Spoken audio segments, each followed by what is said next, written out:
All right. Well, Huh? Are you trying to? Okay, so just so you know, like why we have a sign-up sheet, and I'm helping with membership and like tracking the engagement and who's going to what and whatnot, and I'm gonna help with tonight's like who's coming, but I don't know who's online. well, we don't know who's online, but I can see how many streams there are, like simultaneously. Yeah. So right now people are coming on, but right now there are 8 streams in addition to us here. Yeah, so that's great. So that's awesome. Yeah. Well, thank you for being here. I want to begin by saying something that I often feel, which is I'm so grateful to all of you for coming. A meditation practice is not always an easy thing to kind of keep going. That's why it's called a practice, right? Practice is something you do kind of whether you feel like it in the moment or not, you just do it. But it definitely is encouraging to me. It's wonderful to have this group to be with. And there's a big difference between being on your own and being with a group of people. So, all right. So we are going to kind of get started here. We will do a guided sit, and then we'll take a minute or two just to be quiet. We'll sing something, and then I've got a particular Rosh Hashanah theme that I wanted to share with you and explore. This is Elul. We're coming up to the holidays, so yeah. All right. So, do you want them to see you rather than me? Oh, what happened? There you go. Sorry for interrupting. No, it's fine. I was going to move. That's kind of hysterical. Hold on. I'm gonna check and see. I don't want them to see that I don't close my eyes. That's fine. Okay, there we go. It does this thing, this very fancy schmancy camera that will do like face tracking. So I think if I lean over, but then it said, oh, there's a face over there, and so I was trying to. And now it's just on me. I mean, if you want to be the star of the meditation, you can be. You can let me know. All right. So I want to encourage you to get really comfortable in your seat. We said last time that we have this word in Hebrew in the Jewish spiritual tradition, kavanah, which means intention. So to come to this with the intention at this time can be a gift to yourself. Get yourself settled in your seat in a way that feels comfortable and appropriate to you, however you want to have your feet arranged, your legs, but really take the time to be deliberate about making yourself comfortable. There is a teacher of Jewish meditation, Rabbi Sheila Peltz-Weinberg, who speaks of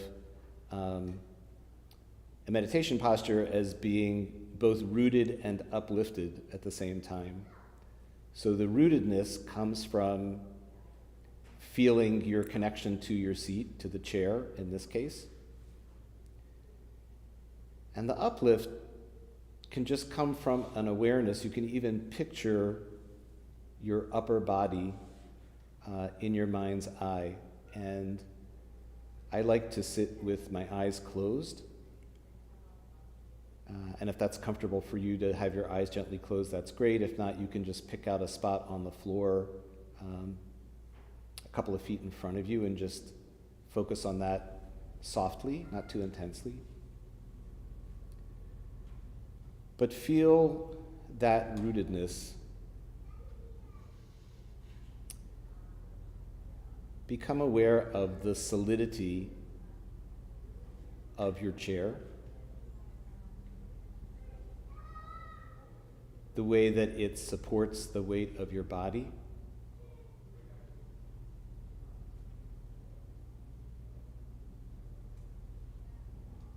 And the fact that, as we mentioned last time, beneath the chair is the floor, beneath the floor is the foundation of this room, and supporting this room is the earth itself.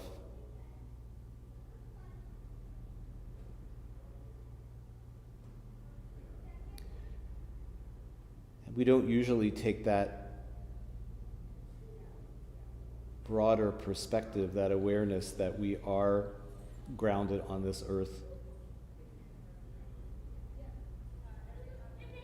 So let yourself feel that support.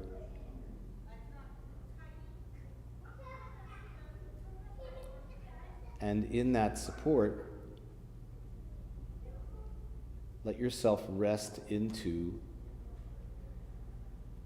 this sitting posture.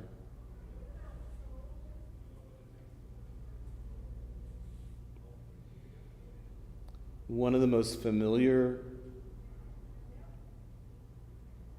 phrases, verses from the Bible is one that we sing so often when we gather together. We say, Hine matov umanayim shevet achim gam yachad.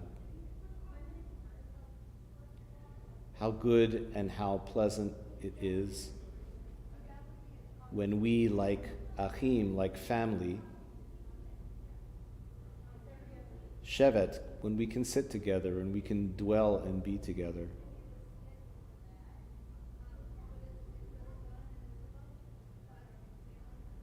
So let your heart be open to how it feels in your body to just be still.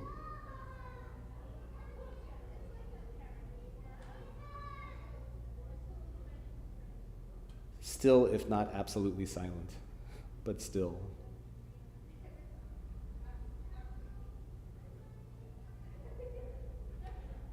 And again, let this stillness be soothing and comforting.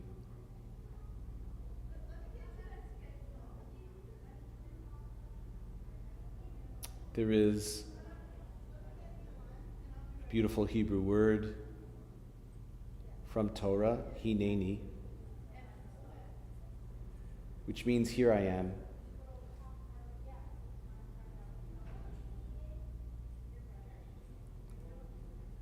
And to move into a place where we embody hineni,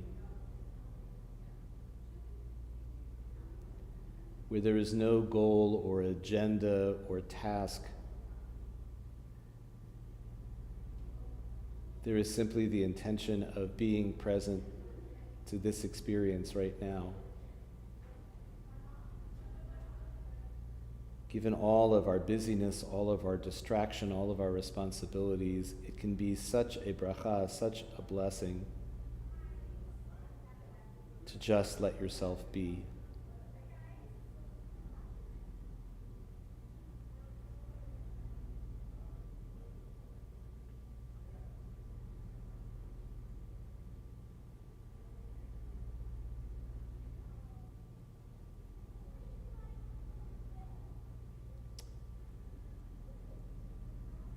Today, in this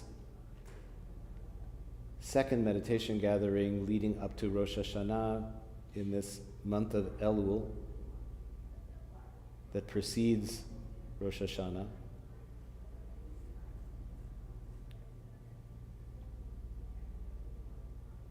we want to focus on the very familiar Hebrew word shalom.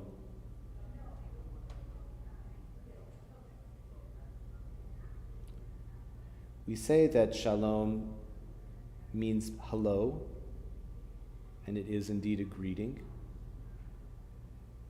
That shalom can also mean goodbye, it's a farewell. We wish someone that they go in peace. And that shalom means peace. But the root of the word shalom, the Hebrew letters shin and lamed and mem, means to be complete or whole or even perfect.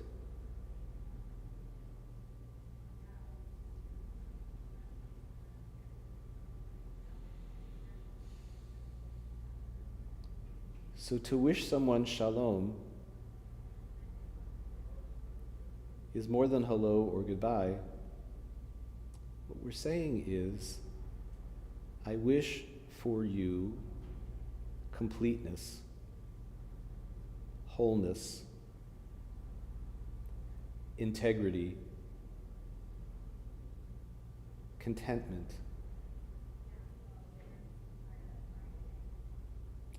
Knowing how it feels internally to be at odds with ourselves, to be struggling, to realize that we may be judging ourselves harshly, or even simply those times when we find it difficult to be present because there are stories that are pulling us into the past or yanking us into some future that hasn't happened yet. When we realize that shalom comes from shalem, to be whole, to be complete, and we say shalom to someone, we realize what a precious and beautiful thing we are wishing them. And when we take the word shalom into our own hearts, we realize what a precious and beautiful thing we long for. To feel whole and complete.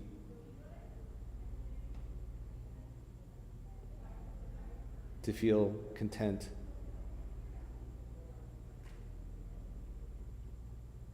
To be in touch with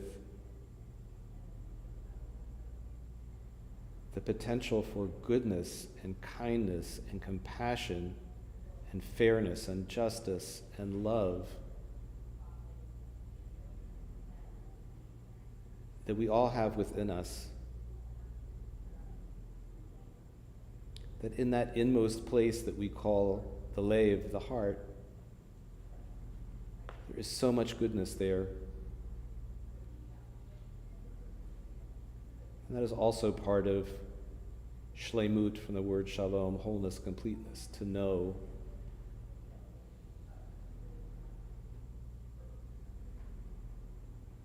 that there is all of this beauty inside of us.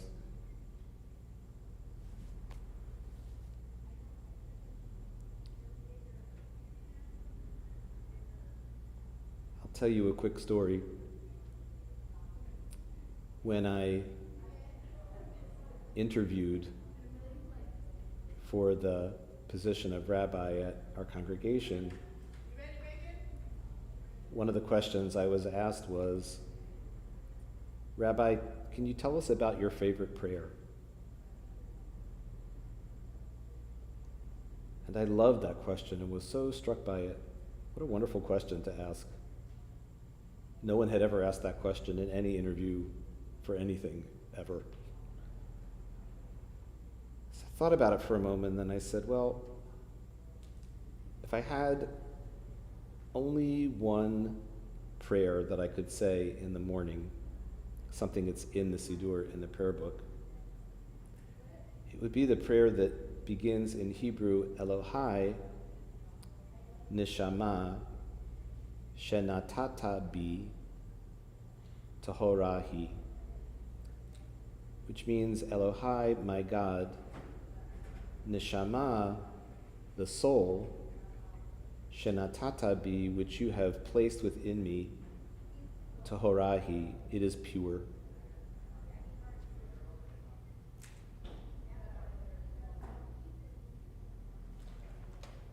That prayer is one that I love because it's said in the morning, very soon after waking up. And it can be a reminder that no matter how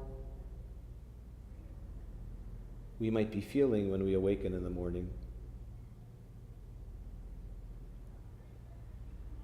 whatever the state of our minds and our hearts, happy or grieving or anywhere in between, I have within me this neshama, however one thinks of soul. have within me this chiyut from the word chai or chaim, this vitality, and it is always pure. That cannot change, that never goes away. And that beautiful spring in our hearts that is happy for a friend or loved one when they are happy, that feels the sadness or pain of a friend or loved one, or even a stranger who is suffering. That place deep in our inmost hearts that longs for connection with others, that is pure and sacred. And even when we feel that we've lost touch with that place, it's still there. And that is so much of what Rosh Hashanah and Yom Kippur, this season, these days of awe, are about. It is remembering that beauty and goodness that as human beings we have within us, that neshama, remembering that it is pure, that it is never lost, and that we can always do what the words of our tradition say for this time of year. We can do teshuvah. We can turn or return and remember the beauty and the goodness that is within each of us. Because we are human beings, as the Torah says, made b'tselem Elohim, in the image of God. That never goes away. So the word neshama, the word for spirit or soul, is related to the Hebrew word for breath, which is neshima. Neshama, soul, neshima is breath. So I would invite you to very gently let your attention move over toward the physical sensations of breathing. We're not so much thinking about breathing, but just taking an interest, being curious about how it feels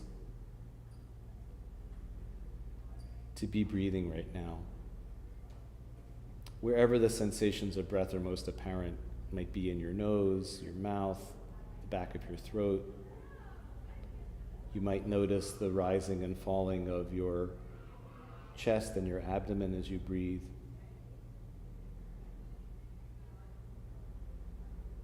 But just let yourself be with the breath. And when you notice that your mind has wandered off your breath, that you're off on a thought or a story, or you've just forgotten about that kavanah, that intention, then without the smallest grain of criticism, when you realize you've forgotten about your breath, let that be a moment of celebration, because that's a moment of waking up. And just come back very gently to the experience of breathing, and we'll just sit with our breath for a minute or two.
So we're going to move in a moment into the last part of our time together today, but we'll do so, make a bridge into that place with a little singing as we did last week. But this is really a simple one. It's a little nigun, a very simple little melody with just one word, and the word is shalom. Wholeness, peace, completeness. And we'll sing it a number of times, and as you pick it up, it would be wonderful to hear you join in. It goes like this. Shalom, shalom, shalom, shalom. That's the whole thing. Shalom,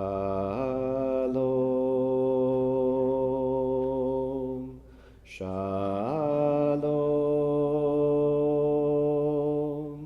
shalom, shalom,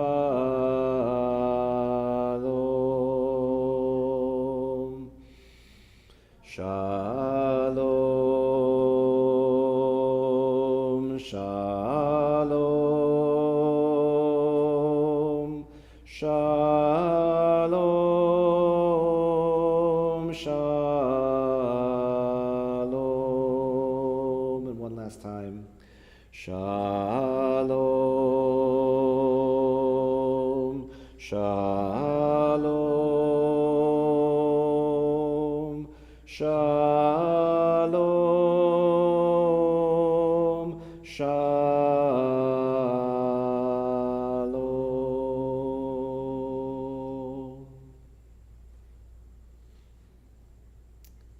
Okay. There is no rush, so please take your time. And if you've had your eyes closed when you're ready, you can let them open.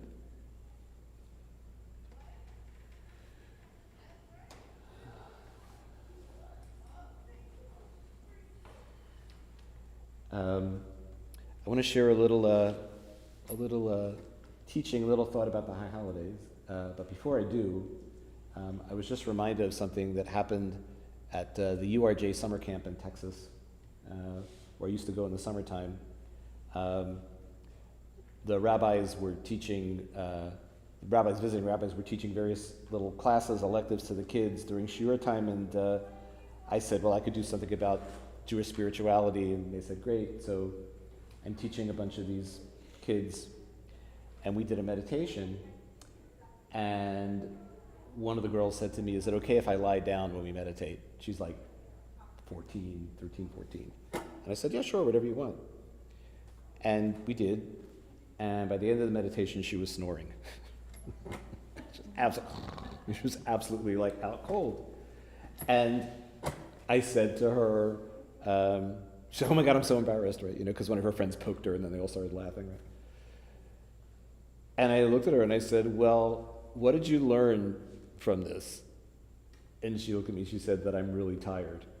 And I said, absolutely, right? And the best part was that later on we were in line for lunch and she was talking to a friend of hers and she said, dude, I fell asleep during the rabbi's thing and I didn't get yelled at, which, was like best teacher ever. Anyway, so just to spend a minute talking about this idea of shleimut, of shalom, of wholeness, and to a teaching about the blowing of the shofar that relates to that. So the shofar, there are many, all different kinds of understandings about it. That it reminds us of the ram that gets caught in the thicket in the story of, the Akedah, the binding of Isaac. Maimonides says that the shofar is, it's like a wake-up call at a hotel. He has this whole thing that he writes about waking up at this time of the year. This is a teaching, though, about this idea of wholeness and sort of the one of the intentions or purposes of this time of year. So how many shofar calls are there? Do we know? How many different ones are there? Four, okay. The first one, which is one long, yeah, extra rabbi points for you. All right, so a little applause. So the first one is the one that's just one uninterrupted note. Remember what that's called? That's tekiah. That's the one that goes doo like that, right? Okay. The next one is called shavarim, and that's the one that's three notes. It goes doo doo doo like that. So actually, one of the interesting things that you can show off about is that really each shofar call is divided by three. So one long blast, tekiah, which just means like call, right? Shavarim, which comes from the word lishbor, which means to break. So the second one means broken, right? There we go. Is tekiah divided into three, right? The last one is called teruah, and that's do, which is 9, right? So it's 1, 3, and 9. When we do the shofar calls during Rosh Hashanah, and you can notice this, they're in sets. They're not individually. So it might be like tekiah, shavarim teruah, tekiah, or tekiah, shavarim tekiah. So this teacher, his real name was Isaiah Horowitz. He's known as the Shlo after a book that he wrote, with this book of Jewish ethics, says that there is a reason that every set of shofar calls goes from tekiah, whole, to shavarim, teruah, right, broken up, and then to tekiah again. He said because we begin with wholeness, spiritual wholeness, emotional wholeness, right? We move through a year or through our lives, and nobody gets through life without trials and difficulties and bruises and painful things. He says, and that's the brokenness in the middle. But then we sort of, as a hope and a prayer, we end each set with that other tekiah, that whole one, right? That hope that healing is possible, return is possible, wholeness, right? Shleimut is possible. And that's, as I said, that's one of only, many, many, many different ways of looking at the shofar, but I've always found that one to be meaningful for all kinds of reasons, but particularly because I do often find that I come into Rosh Hashanah with a kind of heightened awareness of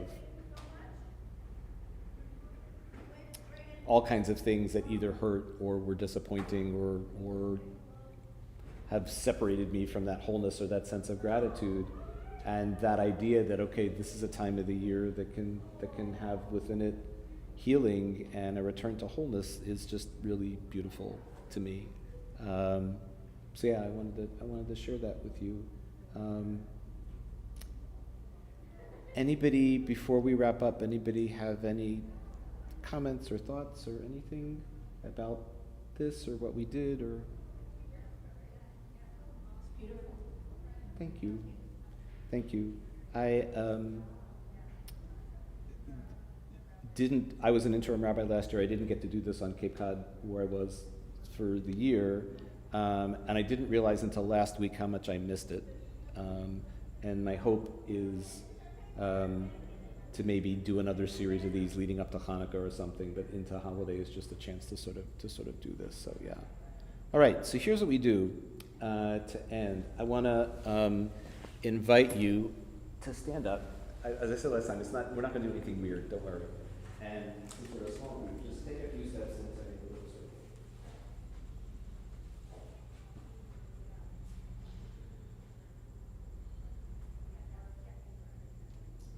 May we hold, as we go forth in our hearts, the truth that no matter what, there is that goodness and holiness and Torah, as the verse says, that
should say goodbye to the people online.